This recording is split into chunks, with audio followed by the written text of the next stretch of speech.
ভিডিওতে গ্রামের জীবন যতটা সুন্দর লাগে বাস্তবে ততটাই দায়িত্বে ভরা। আজকাল সোশ্যাল মিডিয়ার একটা জিনিস খুব দেখা যায়, শহরে কেউ গ্রামে গেলে মাটির চুলায় রান্না করলো, পাশে সবুজ গাছপালা, খোলা আকাশ, উঠানে বসে কাঁচামরিচ সবজি কাটছে, ভিডিও বানালো। ভিডিওটা দেখে সত্যি খুব সুন্দর লাগে, মনে হয় যেন কোনো সিনেমার দৃশ্য দেখছি। অনেকে তখন কমেন্টে লিখে, আহা গ্রামের জীবন কত সুন্দর, গ্রামে থাকলে কত শান্তি। কিন্তু আমরা কি কখনো ভেবে দেখি এই সুন্দর দৃশ্যের পেছনে প্রতিদিনের বাস্তবতাটা কেমন? শখ করে একদিন মাটির চুলায় রান্না করা খুব সহজ মনে হয়, কিন্তু প্রতিদিন সেই চুলার ধোঁয়ার মধ্যে দাঁড়িয়ে রান্না করা, পাতা দিয়ে আগুন জ্বালানো, এগুলো মোটেও সহজ কাজ না। শহরে একটা বাটন চাপলেই গ্যাস জ্বলে যায়, রান্না শেষ, কাজ শেষ। কিন্তু গ্রামের অনেক জায়গায় এখনো সেই সুবিধা নেই। মাটির চুলায় রান্না করতে হয়, ধোঁয়ায় চোখ জ্বলে, গরমে কষ্ট হয়, তবুও সংসারের জন্য এই কাজটা করতেই হয়। তারপর আছে গ্রামের সমাজ ব্যবস্থা। শহরে আপনি নিজের মতো থাকতে পারেন, আপনার ঘরের ভিতরে খবর অনেক সময় পাশের মানুষও জানে না, কিন্তু গ্রামের ব্যাপারটা সম্পূর্ণ আলাদা। এখানে একটা কথা আছে, গ্রামের কোনো খবর গোপন থাকে না। আপনার ঘরের ছোট্ট একটা ঘটনা,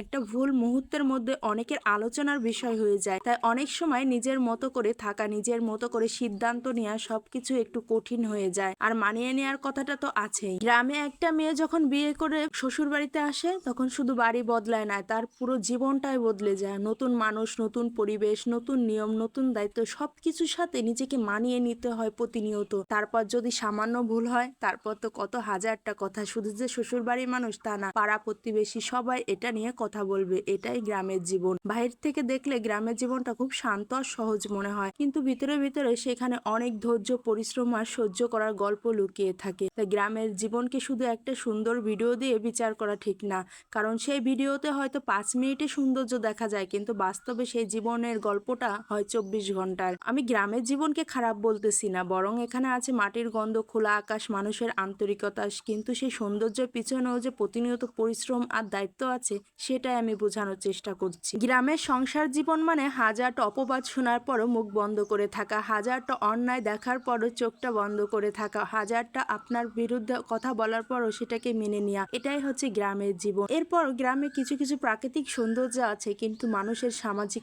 সৌন্দর্যটা খুবই ক্ষীণ। আর বাচ্চা হওয়ার পর যখন সংসারে কাজ, সন্তানের যত্ন, পরিবারের দায়িত্ব সব একসাথে সামলাতে হয়, তখন গ্রামের একজন মেয়ের শক্তিটা সত্যি বোঝা যায়। আসলে তখন যে তাকে প্রতিনিয়ত কতটা শ্বশুর বাড়ির নির্যাতন, কতটা কথা সহ্য করতে হয়, সেটা একটা গ্রামের মেয়ে বলতে পারবে। আর গ্রামের বউরা যে কতটা প্রতিকূলতার শিকার হয়, সেটা মা হওয়ার পরই বেশি বোঝা যায়। তাই ভিডিও দেখে গ্রামের জীবনকে সুন্দর বলার আগে সেখানে থেকে তাদের প্রতিটা পরিশ্রমটাকে একটু ভাবা উচিত, তাদের প্রতিটা জীবনটাকে খুঁটিয়ে দেখা উচিত, তাদের 24 ঘন্টার জীবনটা খুঁটিয়ে দেখা উচিত। তাই যারা শহরের মেয়েরা ভাবছেন গ্রামে বিয়ে করবেন, গ্রামে সুন্দর জীবন যাপন করবেন, আসলে এটা ভুল। আপনারা শহরে আছেন, শহরেই ভালো। আসলে শহরের জীবন এক আর গ্রামের জীবন এক। যেহেতু ছোটবেলা থেকে শহরের জীবন পার করছেন, তাই গ্রামের জীবনের সাথে আপনাদের বেড়ে ওঠা অনেকটা কষ্টকর হয়ে যাবে। তাই শহরের জীবন শহরেই থাকেন।